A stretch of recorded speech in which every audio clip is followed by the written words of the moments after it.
When was the last time you truly felt seen by someone you love? Understood, wanted, valued. Not for what you do, but for who you are. And if you had to stop and think about that for even a moment, then this conversation may matter more to you than you realize.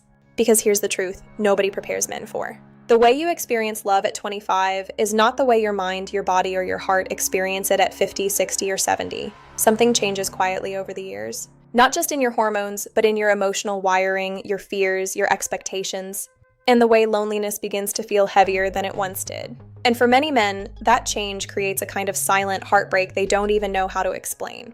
Before we go deeper, I want you to do something for me.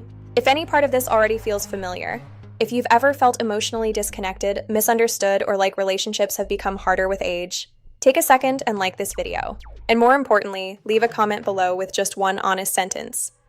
I relate to this. You would be shocked how many people are silently carrying the exact same weight. Sometimes one honest comment from a stranger can make another person feel less alone. And if conversations like this matter to you, subscribe.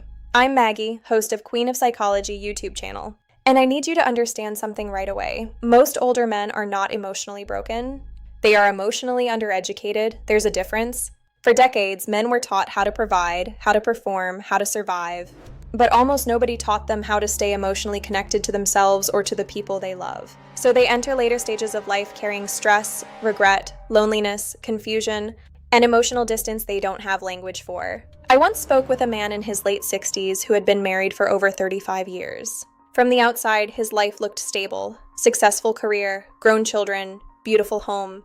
But one evening, his wife looked at him during dinner and quietly said, "I feel lonely sitting next to you." That sentence shattered him, not because he didn't love her, but because he genuinely believed showing up physically was the same thing as emotional connection. He thought paying the bills, staying loyal, and avoiding conflict meant he was being a good husband. But emotionally, he had disappeared years earlier without realizing it.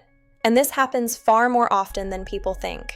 Research from long-term psychological studies has repeatedly shown that loneliness and emotional isolation are among the strongest predictors of declining health in older adults, not just emotionally, physically too. Chronic loneliness increases stress hormones, weakens the immune system, raises inflammation, and even affects memory and cardiovascular health. In other words, the heart doesn't only break emotionally, sometimes the body breaks with it.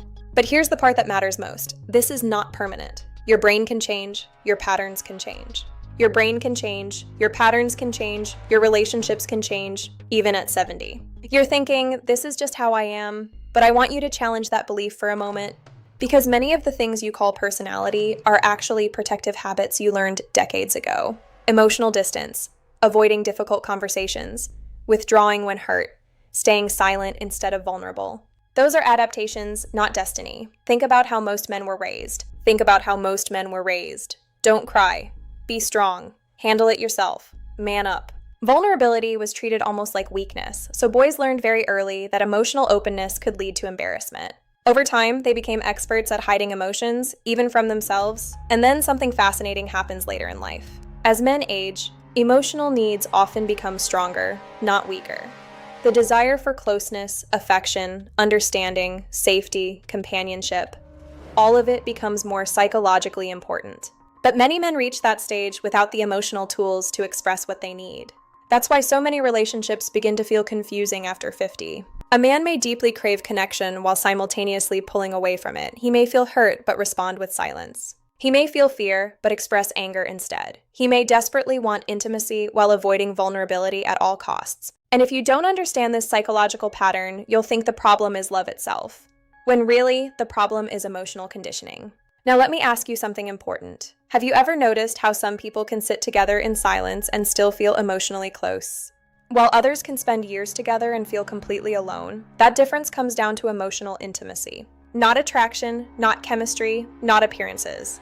Emotional intimacy is the feeling that someone truly knows you. First, practice emotional presence. When someone you love speaks to you, stop multitasking. Put the phone down. In fact, psychologists who study long-term couples consistently find that the happiest relationships are not necessarily the most passionate ones. They are the relationships where people feel emotionally safe, emotionally heard, and emotionally valued. One woman once described her marriage this way: "My husband never yelled, never cheated, never insulted me, but I spent 20 years begging him to emotionally let me in." That sentence says everything. Because silence can look peaceful from the outside while creating enormous emotional distance underneath. And this is where many men unintentionally sabotage connection. They think avoiding conflict protects the relationship. But emotional avoidance doesn't create closeness. It creates emotional starvation. A relationship cannot survive on logistics alone. Talking about groceries, bills, schedules, or responsibilities is not emotional intimacy. I've been feeling distant lately. I miss how close we used to feel. I'm scared we're drifting apart. I don't always know how to express myself, but I want to try. That kind of honesty changes relationships. And yes, it feels uncomfortable at first, because vulnerability activates fear. Psychologically, vulnerability involves risk.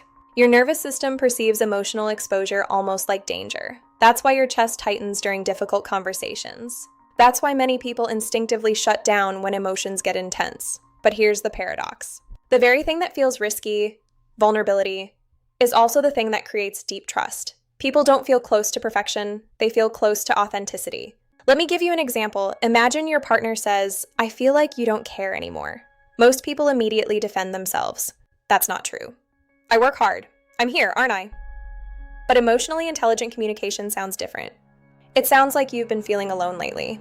Do you see the difference? One response protects the ego, the other protects the connection. And that single shift can transform an entire relationship dynamic. This is why emotionally secure people are people who know how to repair emotional ruptures. Because every relationship experiences disappointment, every single one. The difference is repair. Can you acknowledge pain without becoming defensive? Can you apologize sincerely? Can you stay emotionally present during discomfort? These are relationship skills, not personality traits, and skills can be learned. Now, I want to talk about the emotional impact of aging itself, because many men quietly experience identity loss after midlife. Retirement changes structure. Children grow up, careers slow down, bodies change, energy changes. And suddenly, a man begins asking questions he never had time to face before. Who am I now? Do I still matter?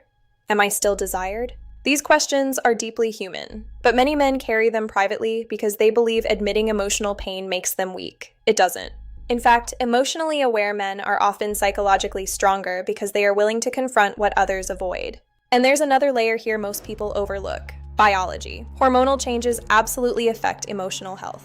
Lower testosterone levels can impact mood. Chronic stress increases cortisol, which makes the brain more reactive and defensive. Poor sleep amplifies conflict perception. That's why emotional healing is never just psychological. It's physical too. Sleep matters, movement matters, nutrition matters, stress management matters. Lower testosterone levels can impact mood, motivation, confidence, patience, emotional responsiveness, and even social connection. Chronic stress increases cortisol, which makes the brain more reactive and defensive. Poor sleep amplifies emotional sensitivity and conflict perception. Now let me share 5 practical things you can start doing immediately that dramatically improve emotional connection. First, practice emotional presence. When someone you love speaks to you, stop multitasking. Put the phone down. Make eye contact. Listen without preparing your defense while they talk. People can feel the difference between being heard and being tolerated. First, practice emotional presence. When someone you love speaks to you, stop multitasking. Put the phone down, make eye contact, listen without preparing your defense while they talk. People can feel the difference between being heard and being tolerated. Third, increase non-sexual physical affection. A longer hug, holding hands, affectionate touch lowers stress hormones. Fourth, stop waiting for the other person to go first. Psychologically, someone has to interrupt the pattern first. Why not let it be you? And finally, learn the art of repair. Not winning arguments, repair. Repair matters more than perfection ever will. Now I want you to really think about this next question.